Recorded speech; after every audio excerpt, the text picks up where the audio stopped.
Yeah, I think so. One of the things I think about is personalization at scale. And how do you, and to your point, like the interview guides or like making sure that you've got notes that are very specific for that particular conversation. Everybody, we all know about the black hole, like candidate applies, they hear nothing back, they don't know why. And I think if you can continue to leverage the AI to personalize at scale, that's when you start to build relationships.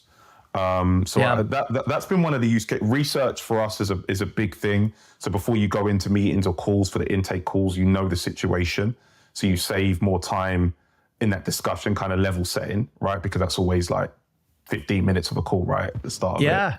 You know, it's interesting when you say that. Like, so I generally use ChatGPT for a lot of my queries. But I started using Copilot a bit more. And what was interesting is, you know, Copilot is embedded now natively into Google Chrome. And so I was running a search in Google and I was looking up somebody who I was going to be meeting.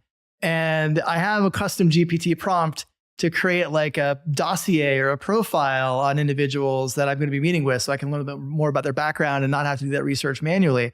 But what I just, in this case, I just did, because I was looking for a specific thing, I just did a Google search. And then I saw Copilot actually did that on the right side of the browser without me prompting. And I was like, this is actually pretty good. It's pretty good. So it's, you know, and again, I think we don't realize like how early we are in how AI will just become ubiquitous in the tools that we use. And I think as they become more integrated into our email, you know, decks, all these different tools that we're using, we're going to be interfaced with AI. We may not even know it, right? It's just going to be kind of seamlessly integrated. Yeah, I think invisible AI is a thing, and it's been a thing for a while, right? And as far as like the research, so I've done the same for you before our meeting on EQ Buddy.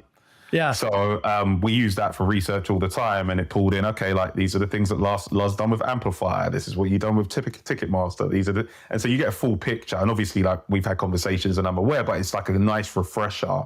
Yeah. So then we can just hit the ground running and have the discussion. So I think AI should be there to support you in having more sensible, meaningful, and youthful conversations with human beings. Yeah. Right? Yeah. I mean, like what I'm, an aspect of AI that I'm bullish on, and we're not there yet, but I don't know how far away we are, is that career sites, I think, will become dynamic and conversational in nature. And, you know, I think when you look at how we recruit fundamentally today, really hasn't changed in 20 years, 30 years, right? Like we used to advertise in the papers, you mentioned earlier, right? Now we have digital ads. We used to have paper resumes that we would print and hand you physically. You know, now we have digital resumes and LinkedIn and other tools. We still have humans kind of making the connections between all those things, but I think we're not that far off from career sites where basically you visit, I'm interested in a career at, let's say, you know, at EQ, I want to come work with you. And there's a chat interface that I'm basically having a conversation with. And hey, you know, upload your CV, upload your LinkedIn profile, upload any other links to blogs or things that you think would be pertinent to understand your background. What is it you're interested in?